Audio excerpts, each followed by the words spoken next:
I just still try and like stay focused on evolving and doing different things and trying to come up with ways that I can utilize myself as a character and still be a smart performer as I'm older.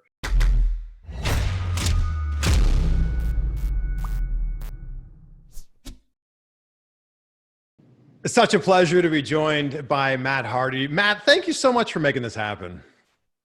Thank you, man. I'm very excited to actually be doing your show. It's a very famous and well-respected show, so thanks for having me on. Well, that's very kind. I've been able to speak with you. It was a few years ago that I spoke with you. It was actually right before you made the big return to WWE, but I didn't speak to this version of you. I spoke to the broken version of you. Yeah, it's interesting. I'm a very complicated, complex person, as you can see. I have many different layers, many different faces, and right now, currently on AEW television, I am Matthew Hardy, which more or less is just me. It's the family man who is a husband, a father of 3 young boys, and also a 28-year vet who's very deep in this journey and very deep in this game of professional wrestling. But you also have the ability to turn on all of these other gimmicks at the drop of a hat if you want. Yeah, I think even, maybe even that chair shot from Sammy actually maybe did a little bit of a malfunction with the gimmick. Sometimes they just kind of spurt out on their own. They just kind of cut loose. How is your face doing after that? That looked brutal. It's still numb. It's still sore. I had really bad headaches the first few days, which were very annoying. And I'm really lucky that I wasn't concussed badly. I was able to hit the chair a little bit and slow it down. If I hadn't slowed it down, I'm sure it would have just knocked me completely unconscious. But, the chair, I knocked it down, I slowed it down, and it still split me open, 13 stitches. And it, like, did a bunch of damage to the back of my neck also, where it, like, whiplashed my neck. My neck was banged up for a couple weeks. So a couple weeks off, but now I'm back at them and ready to go again. And, wow, Sammy's going to have plenty of receipts to repay. You and Jeff, are known for taking risks. So in your 28-year career, where does this, the 13 stitches, where does this rank in the list of injuries you've had? Oh, gosh. I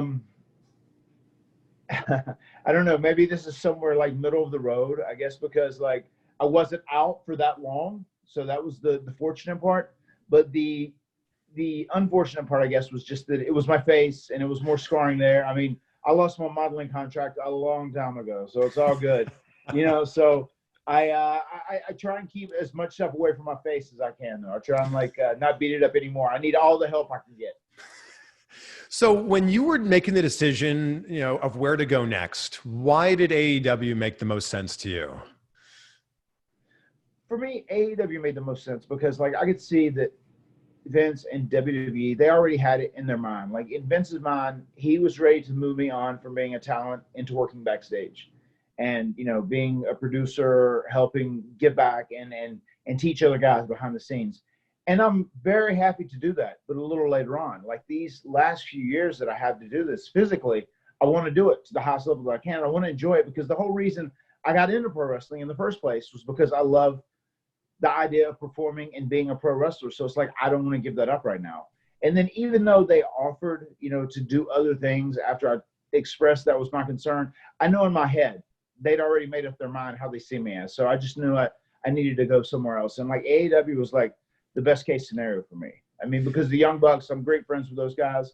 And here there's just such a refreshing, creative liberty and also like a creative freedom where you have input and you really have a hand in the direction that your career goes in. So I've been enjoying this, and this is a great place. And on top of still being able to perform and still do what I want to do, in my last few years, I also still get to help back and help young talent as well.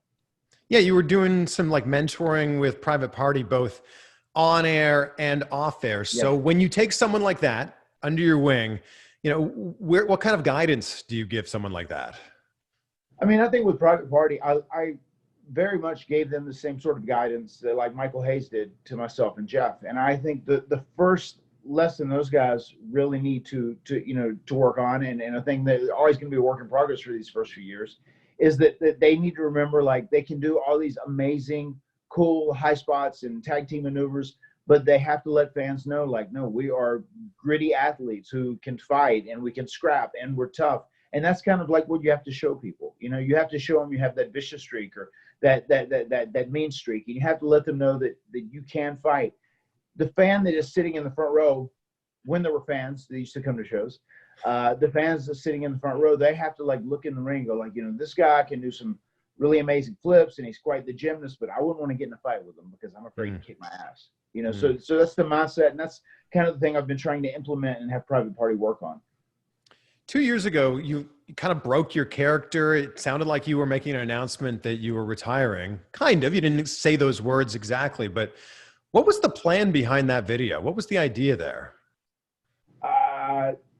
I don't know exactly what the reasons were, but Bray was being taken off TV and given some time off for whatever reasons they were. And because we were locked together as a tag team, I was also going to be taking some time off. And I had some issues that were bothering me, but they weren't career threatening or they weren't going to be major to shut me down. Just stuff I had to work through, as you do as you're an older athlete. So like I just kind of announced those, and I let that be my reasoning for leaving. You know, and then once again, like once people thought I was going to retire, you know, because like they are legitimate, like nagging injuries that I have, stuff that I was going to deal with and address, you know, I just feel like time to go home because I was going to be off for a couple of months. And then like, I just kind of, I never said the word retire one time. And then I'll just let people read that into it. And it's something that kind of kept people talking about me during that time off the TV. Is retirement something that you think about now? No, it's not something that I think about, but it's realistically something I know that's obviously coming. I mean, just because, you know, something I say all the time, I'm not 25 anymore. You know, my body feels different, and I'm very mentally aware of my physical state and kind of what I can do and what I can't do. You know, so obviously, you know, I have a few years, a little chunk of time left in front of me, not like a long piece like that is behind me. You know, so I'm aware it's coming one of these days, and I'll be happy. I just want to try and accomplish as much as I can before I get to that point. The broken Matt Hardy character might have been the best thing to come along at that stage in your career because you weren't forced to do some of the stuff that you had done earlier in your career. Well, I mean, that's why the whole broken Matt Hardy character was created in the first place. You know, because like thinking back and looking at the landscape of things, all these young guys that are, you know, 25 to 35 that are in super top shape and super athletic and super healthy in so many ways, and don't have like their body covered with scar tissue like mine is. You know, when I was thinking about those characters, I said, what if I could do a throwback to the days of Papa Shango, the days of The Undertaker, try and create a character that's like somewhat magical, somewhat over the top. And that was the whole mindset. And also, I asked Jeff to do the whole Brother Nero thing and got him on board with that idea because I was literally trying to get Jeff to like slow down and conserve his body a little more because he's just like so passionate, and he so much feels like every time he's in the ring, no, the fans want to see me do a swanton. They want to see a whisper in the wind. You know, he feels so committed and so loyal to the audience. He wants to do that every time. But I'm like, you're Jeff Hardy. At this point, you can, you know, kind of pick and choose. You don't have to do everything. You don't have to beat your body up every single match. You know, the fans are excited when they see Jeff Hardy. You know, come out and do the dance, do the juke, and get to the ring and do your thing, man. You're a star. You've kind of earned this over all the years of taking bumps and falling off ladders through tables and whatnot. So that was part of the whole mindset behind the original Broken Matt and Brother Nero. And it was very cool once we did that and Jeff was Brother Nero and I wouldn't let him jump off the top rope or anything else. Like he kind of dug it and got into it. And he was like into kind of more of a character mindset, which is very rare for him, very different for him. But he did enjoy it while we did it. I would assume that when you and Jeff went back to WWE that you guys were signed to the same contract. Was that obviously not the case? No, we were under the exact same contract. So you were able to leave and Jeff is staying there. Is that the plan? No, well, what happens in WWE whenever you're injured, Jeff had two major surgeries during this deal. He had a shoulder surgery and then he had the knee surgery. And then he had also some personal time off he had to take off. And I think altogether it was about 1 year and 8 months. And like once that happens at WWE, if they still continue to pay you, they can freeze your contract. And they froze his contract. So now he had 1 year and 8 months tacked on to his deal as opposed to my deal. I worked all the way through without ever being injured at all. So that is why Jeff is still working there now. Well, you talk about, you know, working in AEW and not having fans there right now, but fans are returning. in a small capacity. Yeah. Fans are returning. Are you excited to be performing for the first time in AEW in front of actual people? Yeah, I mean, like it's made it so like abundantly clear how important fans are. You know, the lack of fans has really showed how fans are so much of the magic of a wrestling match. So yeah, it is going to be nice to have like a very small amount, but you know, have like some background noise and have a legitimate gauge of like what is working and what is not. Because like the fans are really what let us as performers know like this is working, this is good, this is over, or this isn't great, or whatever. And like we just haven't had that. The business hasn't had that for months. So it's really hard to like uh, have a good barometer of what is working and what is not. So it's going to be nice to have some fans back, to have like legitimate, genuine voices out there. So right now you go, you call a match, you work a match, and you do what you and your opponent think works best because you don't have the crowd telling you what's working and what's not working. Oh, you're still there. Yeah. Okay. Perfect. Yeah. I mean, it's just, that's kind of been the weird thing about this whole empty arena pandemic era is just like we're doing the things that we think in our mind that are going to work, that a crowd would react to, that they're going to be entertained by. But the only crowd that is watching and really gauging it is the crowd at home, the TV audience, and you don't get that instant feedback. So it's a very strange, difficult scenario, and especially the first couple of shows we did, like where I went out and did that first promo with Chris Jericho one-on-one as Broken Matt and Chris Jericho. I mean, there were no fans. There was nobody in this big-ass stadium, and it was just me and him in the ring. It was the weirdest, wildest thing, you know, and it's just like you have no idea. Like, if there had been fans there, like with Broken Matt, the catchphrases and the little nuances and gimmicks of the character, I mean, that, with a live crowd, I mean, that's like something just created and built to like pop an audience and entertain them and be fun. But it's weird, like when you think about now, it's just translating to the TV audience. And that's part of the whole reason I've decided like hold off on Broken Matt and like go back to being more of a character based in reality. And it's the right call, especially because who knows how long we're going to be focusing our product to the TV audience, to the TV viewer. Did you instantly know that Delete had gotten over? No, I realized Delete got over. Like that wasn't my initial term I was going to build around with the Broken Matt. Broken was going to be the thing I was going to build around initially. But like whenever we did the Final Deletion and I shot the fireworks across the ring and Jeff like had a trash can lid and was holding it and blocking these fireworks I was firing at him. And, you know, I was going, delete, delete, delete, delete. I mean, that is like a moment that people kept talking about, and they kept using that word over and over and over again. And delete happened to be like a word that was like kind of cool in lexicon currently in some ways, like, you know, delete your account or delete this. So the delete word worked, and people picked up on it immediately, and it actually became kind of like the centerpiece and nucleus of the whole Broken character. Well, you know, it's interesting you talk about Final Deletion because you've been given a lot of credit for what we're calling now the cinematic matches.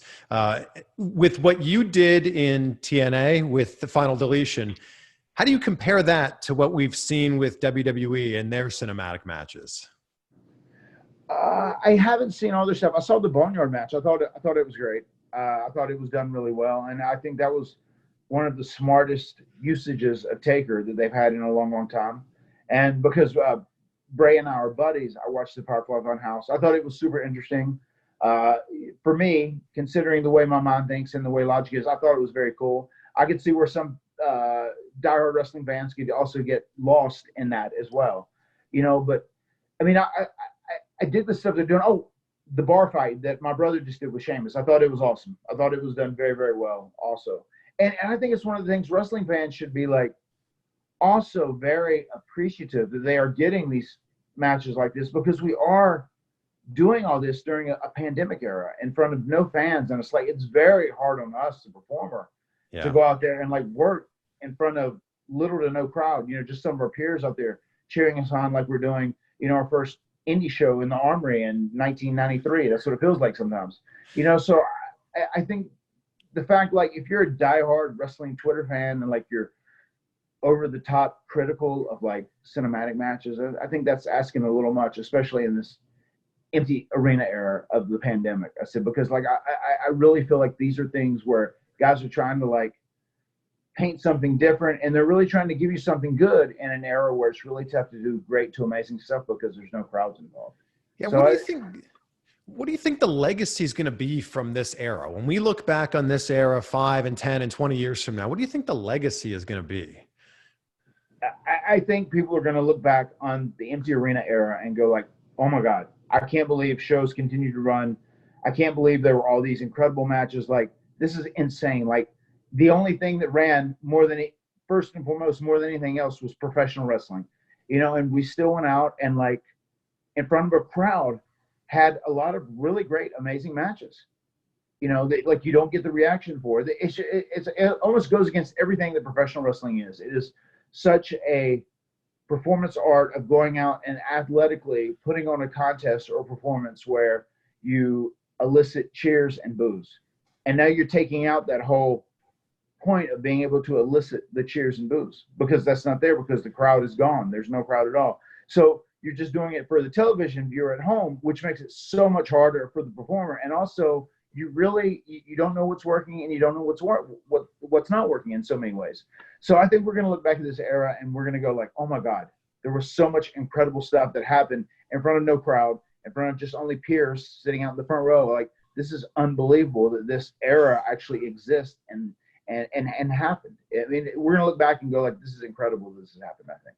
There's no question you guys are making the absolute best of a situation that certainly isn't that good. Now, Matt, I got to tell you, I was a huge Hardy Boys fan growing up. I was a backyard wrestler. I was doing Twist of Fates and Swanton Bombs. So I was able to look up to you guys and emulate what you were doing. But when you guys were growing up, there wasn't really anybody that was doing what you did. So who did you guys look up to? I mean, the first guy that I became a fan of was the Macho Man Randy Savage, and that happened at WrestleMania 4 when he won the tournament for the WWE World Title. And I think the reason I was such a big fan of his was because he was an over-the-top character. He talked in this crazy voice. He wore these extravagant outfits, and his finisher was a flying elbow, boom, off the top rope. So that was like an exciting move for me, because it was like a high-flying move from a big, legitimate main event guy. And then as time went on, I was a big fan of Bret Hart. I love like his work rate. I think he's, one of the best workers of all time. So believable in so many ways. And then obviously Shawn Michaels, he was a big influence on myself and my brother, the Rockers, all the way, through to his singles run as Shawn Michaels. And obviously the Shawn and Razor Ramon ladder match was a big inspiration for us. But you basically took everything from those people and then turned this up to like 11, and you've been such an inspiration for so many people that are coming up now.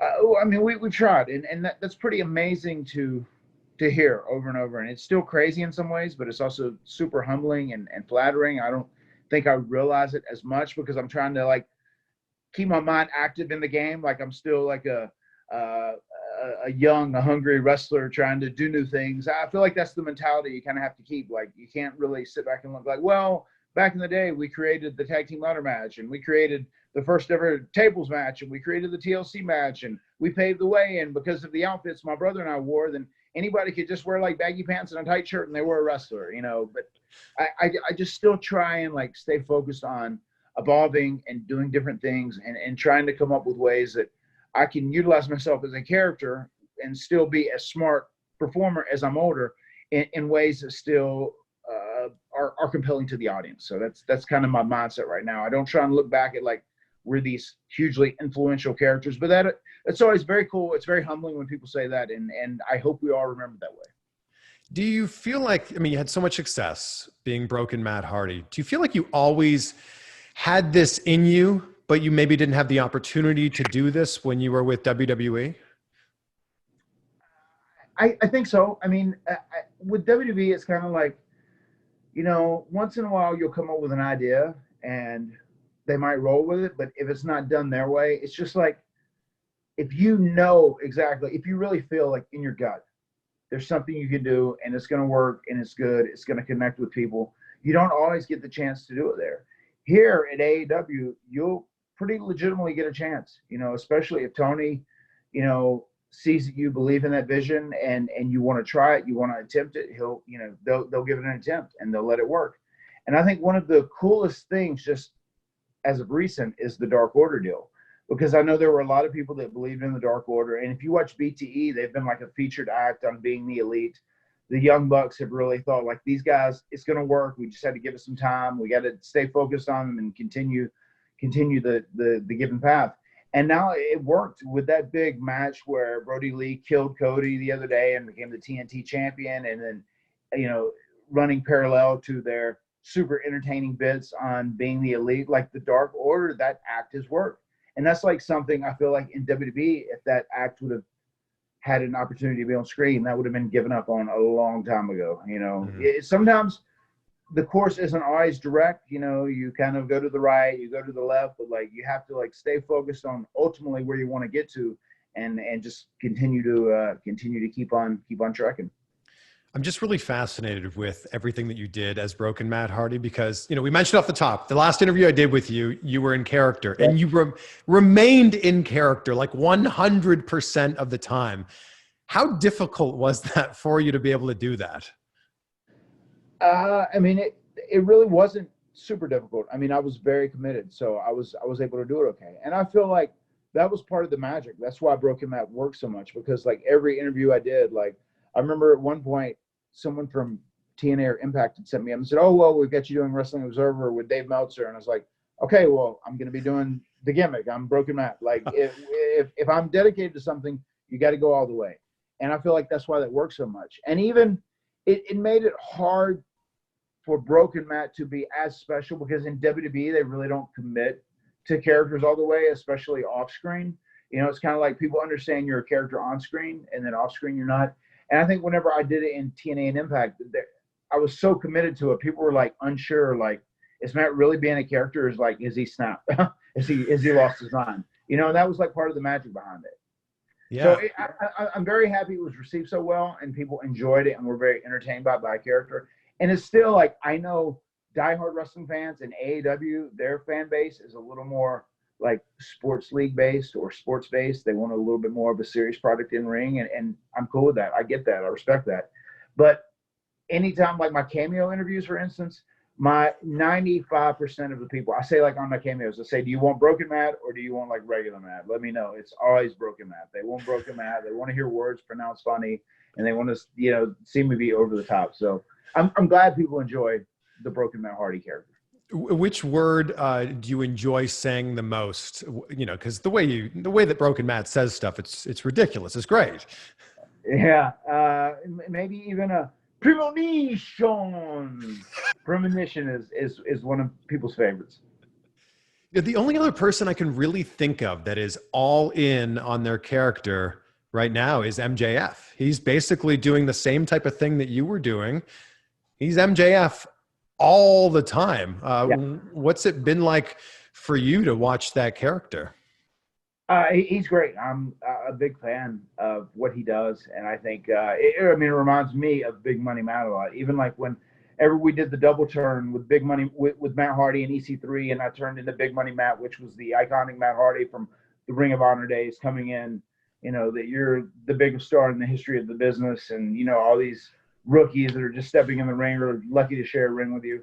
It reminds me of that, especially his level of commitment, so I give him props on those, because he's totally committed to what he does. He does a great job with it. And he's oozing with confidence, and on top of everything, he's just excellent at everything he does. So, he's great.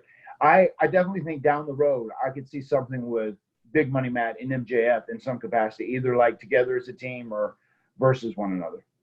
Yeah, who are some of the people? The options seem endless now in AEW. Who are some of the people that now that you're there, you can't wait to work with?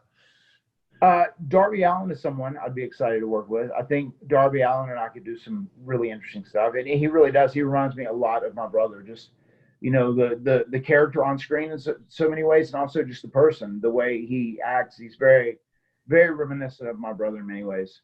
MJF obviously stands out as someone. I think the Jungle Boy is got a very great future. I love the Jurassic Express thing they're doing as well.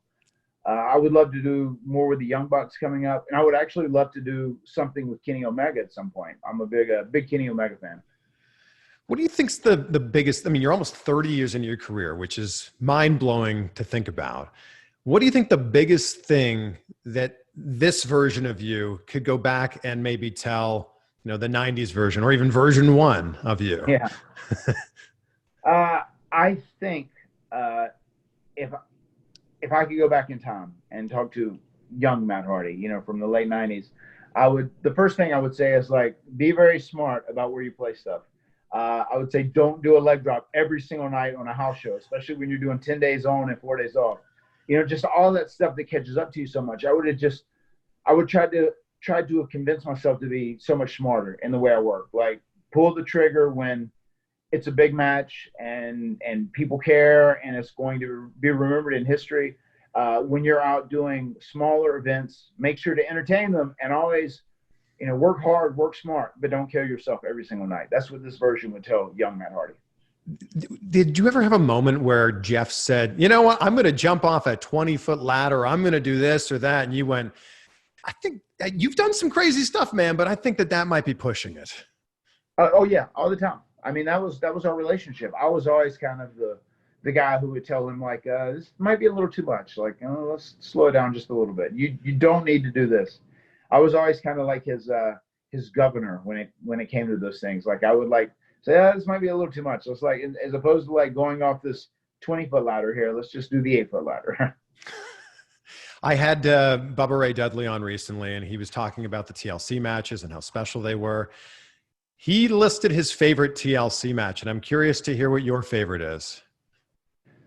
I would say my favorite TLC match is the one from WrestleMania 17, which was the TLC 2, I guess, is what it was going to say. That was my favorite. Yeah. Which one did Bubba say? He said, obviously, the first one was so special because it had never been done before. But then he said 2 was considered the greatest match on what could possibly be the greatest WrestleMania of all time. So he's like, I'm not saying it's the greatest match of all time, but if it's the greatest match on possibly the greatest WrestleMania, then maybe. Right. So yeah, I just feel like from a storytelling standpoint, like obviously the first one was special. The first WrestleMania 16 moment where we had the triple threat ladder match, which in a lot of ways is kind of viewed as the blueprint and outline of the TLC matches. That was a really special scenario just because all 6 of us young guys went out there and they're like, don't worry about time. Just do whatever you need to do. We know you have a lot of crazy stuff you're going to do. Don't worry about time. And to think about that in this day and age, that 6 young guys went out and like said, don't worry about time on WrestleMania. That's unprecedented. Like, that's unheard of. And then the first TLC match, technically at SummerSlam, really enjoyed it. But I just feel like the storytelling and everything kind of came together and just everyone was just so perfect in their roles at the WrestleMania 17 TLC match. That was the best, I think, of the bunch. So while we're talking about WrestleManias, and before we wrap this up, I was there when you guys returned to possibly the loudest pop ever in Orlando. How did you guys keep this a secret? For me, it wasn't hard. We had that in our pockets for almost 4 weeks, almost a month. For Jeff, it was very tough, especially doing media. Jeff's like, God, I'm just tired of lying. I don't want to lie anymore. He like felt real guilty about it. It was, I think the most important thing that kept that under wraps was there was just such a small group of people that knew about it. Like less than 10 people knew that we were returning then. That's how, like, legitimately knew, like, these guys are set, they re-signed, they're returning, this match has happened. Even the way they drove us in, they kayfabed us in to talk to our opponents, right before the day of the match. They didn't even know we were in the match until we got added to it. And our opponents, they thought it was a 3-way tag, until hours before. So it was done really well as far as like being kept on the down low. And that's almost how you have to do things in this day and age. And I love stuff like that. We need more of that in 2020. Corey Graves' reaction sounded like genuine. Like, was he not in on this? Whose reaction? The announcers. Corey Graves. No, Michael Cole was the only one who knew. Wow. Yeah. Michael Cole had that broken line. in his Yes. pocket. So he was ready to go. Michael Cole was the only one who knew. Corey legitimately told me after that he had no idea. Wow. As we wrap this up, do you think you can give us a Matt fact? Yes. A matter of fact, Matt is going to kick Sammy's ass and give him lots of receipts tonight in our tables match. There it is. Matt Hardy, this has been such a pleasure. Thank you so much for taking the time to do this. Yeah, man. No, I'm glad I finally got to do it. I love the interviews you do. You're a great interviewer, and keep doing what you're doing, man. Enjoy your stuff. That's very kind. And thank you for inspiring me early in my career. And thank you for being an inspiration to so many people. Man, to all the people that are out there, if I have inspired them, thank you for watching and supporting me, because without you, there would be no me. I'm very grateful. What a chat. Wow, what a guy. Matt Hardy, ladies and gentlemen. And by the way, I'm getting ready to record my latest episode of my podcast, hence the headphones, hence the fancy microphone here. My podcast is called The Chris Van Vliet Show. You can find it wherever you listen to your podcasts. It's these interviews with a behind-the-scenes look of how they came together, maybe some funny stuff that you didn't necessarily see on camera. Or, you know, if you can't keep the YouTube app open the whole time, you could just listen to the podcast version of these. Whenever, wherever, whatever. Sure, it makes sense. So just search for The Chris Van Vliet Show wherever you listen to your podcasts.